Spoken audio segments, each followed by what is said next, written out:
스토아 철학적 마음지킴 합본 15. 1. 통제 가능한 것과 통제 불가능한 것의 엄격한 구분.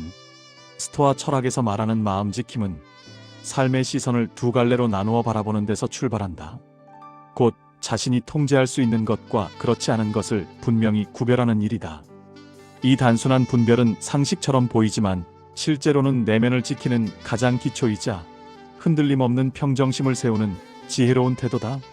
사람은 무엇에 힘을 쏟아야 하고 무엇을 내려놓아야 하는지 알아야 한다. 내가 할 수 있는 것과 할 수 없는 것을 구분할 줄 아는 사람은 자신의 한계를 바로 보기에 마음을 불필요한 혼란으로 몰아넣지 않는다. 통제 가능한 영역은 우리의 내면이다. 우리가 품는 생각, 사건을 바라보는 판단, 그리고 그 모든 판단이 모여 결정되는 욕망과 선택이 여기에 속한다. 이 내면의 질서는 외부가 강제로 침범할 수 없으며 오직 나의 의지가 책임져야 한다. 만약 판단을 제대로 세우지 못하고 욕망에 흔들린다면 결국 판단 실패는 파국으로 이어질 수밖에 없다. 마르쿠스 아우렐리우스가 우리의 생각은 우리의 힘 안에 있다고 말한 것도 바로 이 내면적 통제가 인간의 실제 능력임을 일깨우기 위함이다. 마음을 지킨다는 것은 결국 자기 안의 질서를 바로 세우는 일이다. 반면 통제 불가능한 것은 모두 외부에 있다.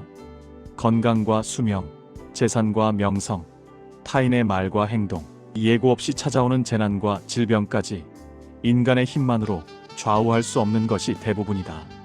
여기에 욕망을 걸고 붙잡으려 하면 마음은 더욱 무거워지고 삶은 곧바로 소란스러워진다. 스토아 철학은 이런 외부의 것들을 우주의 질서에 맡기고 담담히 받아들이라고 말한다. 에픽테토스의 우리에게 달려있는 것과 달려있지 않은 것의 분별도 같은 맥락이다. 결국 마음지킴이란 통제 가능한 내면의 영역을 성실히 다스리고 통제할 수 없는 외부의 영역은 고집하지 않고 조용히 놓아주는 지혜다. 이러한 분별이 선명할수록 인간은 외부의 소란에 휘둘리지 않고 자신의 중심을 잃지 않은 채 평정과 자유를 향해 나아갈 수 있다. 2. 로고스의 이성적 합리적 판단과 현명한 처세. 삶의 여정 속에서 마음을 지킨다는 것은 결코 단순한 결단만으로 이루어지지 않는다. 스토아의 지혜는 먼저 통제할 수 있는 것과 통제할 수 없는 것의 분별처럼 마음의 방향을 바로 세우고 흔들리지 않는 중심을 다지는 내적 성숙을 요구한다. 이런 면에서 스토아 철학의 핵심 주제인 이성인 로고스와 평정인 아파데이아를 핵심 원리로 삼는다. 먼저 이성인 로고스는 단순한 사고 능력을 넘어 우주의 질서와 인간의 판단을 연결하는 원리로서 세계가 이성적 구조 위에서 움직인다고 보았고, 인간의 이성은 그 질서에 참여하도록 부여된 것으로 이해했다. 이는 우리 각자가 격동하는 현실 속에서도 왜 이 일이 일어났는가? 보다 이 상황 앞에서 나는 어떻게 판단해야 하는가?의 문제이기도 하다. 감정의 폭은 거세고 상황은 예측 불가할 때가 많지만 이성은 그 파도 속에서도 작은 등대처럼 우리의 시선을 잃지 않게 만든다. 참된 이성적 판단은 외부 사건과 감정 사이를 로고스적으로 이해하게 한다. 잠시 멈추고 즉각적인 반응 대신 사태를 있는 그대로 바라보게 하며 그 안에서 우리가 통제할 수 있는 몫과 그렇지 않은 몫을 구분하게 한다. 마음의 평정심을 잃고 감정에 휩싸여 분노하거나 예기치 못한 2차적 불행을 초래할 수 있기 때문이다. 그렇게 되면 이후에는 더 큰 파국을 맞게 되기 쉽다. 또한 예기치 않은 금전적 손실이나 감정적 모욕 혹은 피할 수 없는 고통이 찾아올 수도 있다. 이런 면에서 이성적 합리적 판단은 이러한 파국을 자제하도록 돕고 사건에 대한 외부의 사건으로서의 냉정한 이해를 가능하게 하여 과도한 감정적 반응을 내려놓게 한다. 이렇게 확보된 평정심은 더 나은 판단과 더 조용한 대응으로 더 단단한 선택을 할 여유를 얻게 만드는 긍정적 효과를 가져온다. 전에 말한 깨진 치아를 크라운으로 치료한 후 치과 의사의 과장된 설명과 간호사의 안내에 속았다는 후회가 여전히 가시지 않는 경험이 그렇다. 판단을 강요받는 상황은 더 큰 과오를 가져오니 평정심을 갖고 이성적 판단을 해야 할 이유가 여기에 있다. 3. 평정심 APATHEIA 마음의 중심을 세우는 최종적 힘. 먼저 이성적 판단이 마음의 방향을 바로 세우는 등불이라면 평정심은 그 방향을 따라 흔들리지 않고 걸어갈 수 있게 하는 내면의 힘이 된다. 평정심은 흔히 감정을 억누르거나 냉소적인 무감각으로 오해되지만 스토아의 관점에서 그것은 오히려 감정의 파고를 이해하고 그 흐름을 객관적으로 바라볼 수 있는 일종의 합리적 결과이며 내면적인 행복의 상태일 것이다. 인간은 외부에서 쏟아지는 사건들을 완전히 통제할 수 없지만 그 사건이 마음속에서 어떤 의미를 갖게 할지는 스스로 선택할 수 있기 때문이다. 이처럼 평정심은 바로 그 선택의 주체성을 잃지 않도록 도와주는 마음의 기둥과 같다. 삶에서 예기치 않게 다가오는 상실, 모욕, 불안, 경제적 흔들림은 언제나 인간의 마음을 시험한다. 그러나 평정심은 이 모든 감정이 마치 지나가는 바람과 같다는 사실을 일깨운다. 잠시 세차게 흔들리더라도 감정이 영원한 실체로 머무는 것은 아니다. 이런 통찰은 고통의 무게를 부정하는 것이 아니라 그 무게에 짓눌리지 않기 위한 지혜다. 감정이 일으키는 즉각적 동요에 휘말리지 않고 이성으로 비춘 현실의 조각들을 다시 정돈할 수 있는 여유, 그것이 평정심이 주는 힘이라 할 수 있다. 이런 면에서 평정심은 현실을 받아들이는 태도와도 긴밀히 연결된다. 억지로 상황을 바꾸려는 조급함은 종종 더 큰 혼란을 만들지만 평정심은 지금 주어진 몫은 이것이고 나의 할 일은 이 안에서 최선의 판단을 하는 것이라는 현명한 인식과 처세를 만드는 힘이며 지혜이기도 하다.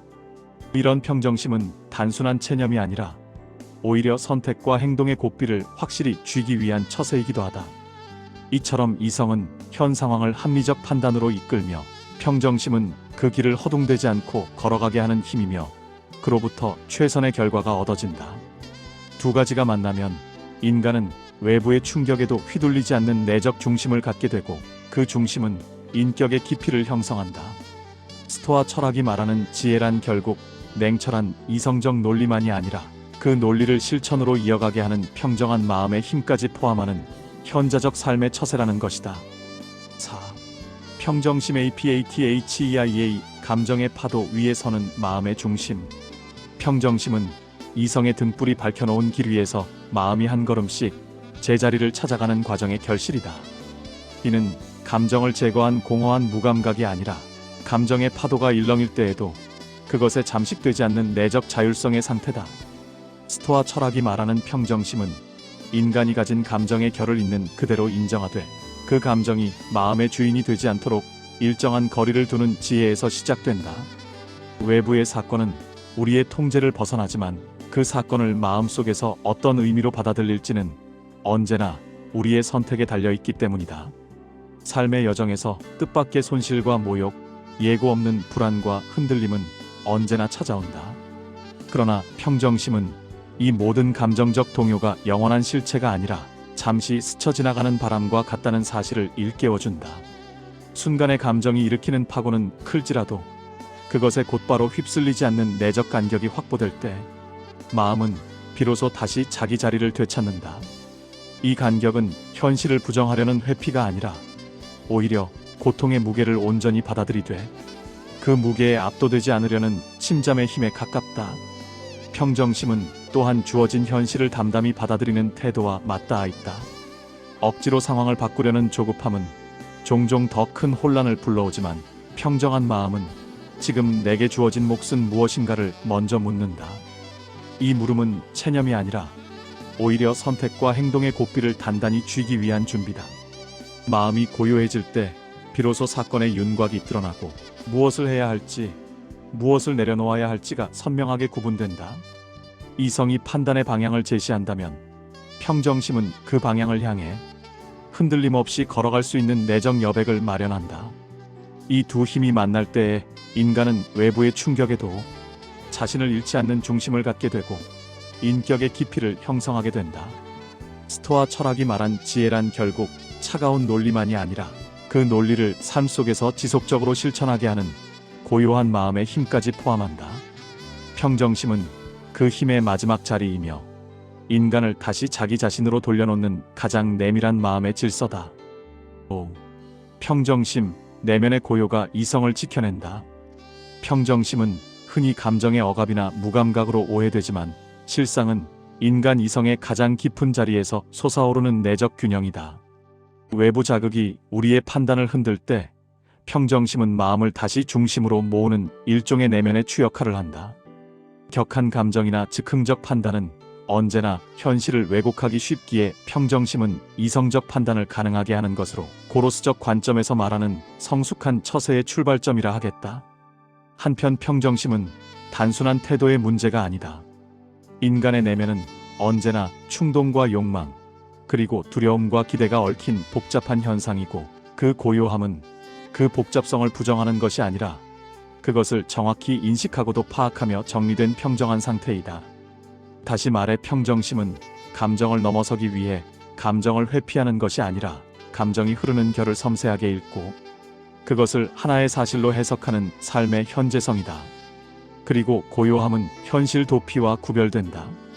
평정한 사람은 갈등을 외면하는 것이 아니라 오히려 더 또렷한 눈으로 상황을 바라보기 때문에 필요할 때는 담담히 결단하고 멈춰 서야 할 때는 멈추는 현명함을 갖는다. 따라서 평정심은 행동을 느리게 만드는 것이 아니라 불필요한 소모를 하지 않는 삶의 지혜라 말할 수 있다. 삶의 정황 속에서 한 걸음 물러서면 마음을 정갈하게 하고 고요한 순간에서 사건의 자리를 분명히 파악한다. 그때 비로소 인간은 상황 속에서 흔들리지 않는 판단을 내릴 수 있고 내면의 질서와 외부 세계의 요구 사이에 적절한 처세를 하게 된다. 이런 면에서 궁극적으로 평정심은 자기 자신을 통제하려는 의지를 넘어서서 자신에게 주어진 상황을 정확히 읽어내는 통찰력이라 할 수 있다. 대부분 이런 평정심을 잃음으로 인해 처하게 되는 실수와 그 결과로 분노와 절망에 빠지는 일들이 너무 많다는 현실을 마주하게 된다.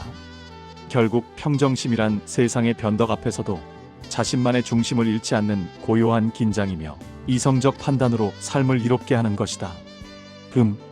인천 송도역 배짜마에서 이종하였습니다.